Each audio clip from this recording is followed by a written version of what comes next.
Okay, let's see. How many countries and territories are in Europe? So this is changing constantly now. Currently, there are 27 countries a part of the European Union. But as we know, quite recently, the UK left the European Union. So 27 countries. If you want to know what they are, I recommend the European Commission website.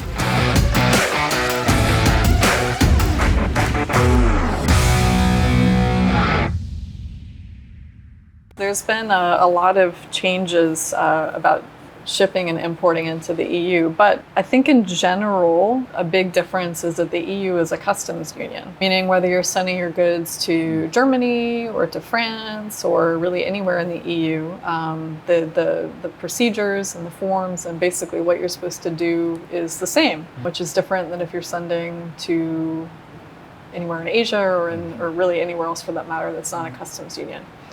What's also different about the EU is you clear your goods, you pay duties and taxes at the border, but then your goods can move freely inside the EU. So if you are, as an example, shipping from China to the Netherlands, but your goods clear in Germany, you may pay duties and taxes in Germany, but then when your goods move from Germany to the Netherlands, they move as free goods, domestic circulation. So that's pretty cool.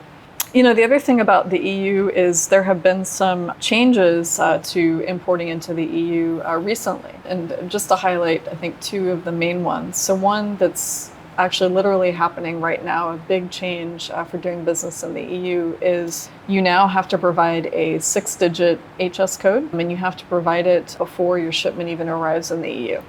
So this is actually quite different from any other location where you might be sending your goods. Typically, it just has to be provided to customs once your goods arrive.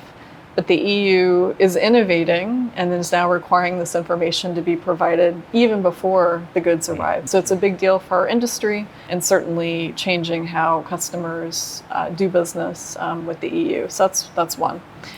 The second is there's been some changes to basically EU VAT. So goods below 22 euros, you used to not have to pay VAT to import the goods into the EU, but that went away, I think, in 2021. So the VAT exemption, if you will, now no longer exists in the EU. You now have to pay VAT for goods regardless of value. But also what the EU has done is to try to make it a little bit simpler to pay VAT, especially in low value goods. So there's a number that you can register for in advance. It's called IOSS, or Import One-Stop Shop. One-Stop Shop, that's what it is. I forgot, I just had a brain freeze. Import One-Stop Shop. And basically it's a registration where you can collect any VAT that you owe into the EU at the point of sale. So it's really great for marketplaces, e-commerce, anybody that does business online. You register with one EU tax authority, so you don't have to have a VAT number for every single EU tax authority. So it's good for the EU, but it's also good for traders as well, because you kind of do more of that complicated tax VAT stuff up front, and it's just a much simpler process. So a lot happening in the EU. Definitely, for those watching this video, watch what's happening there because they like to change the rules a lot.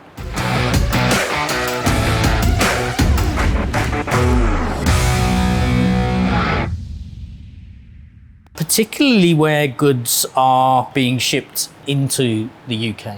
You will have heard of the Windsor Agreement, and the Windsor Agreement was recently ratified, whereby goods that were being shipped from the GB mainland into Northern Ireland would be channeled through a green lane, so they'd be subject to far less customs checks and validations of what the goods were.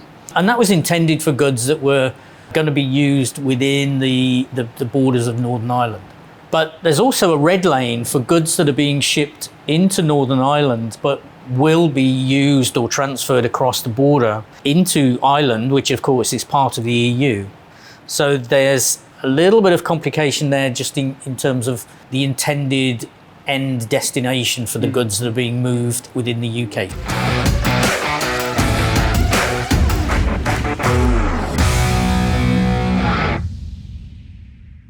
There are 3 items that we should be aware of. Toys, that are without CE marking, uncut diamond as well, rough diamonds that would need to undergo Kimberley process and have the certification before it being shipped to Europe. Goods that infringe on intellectual property, so ensure that you have the licenseship to distribute the products into Europe.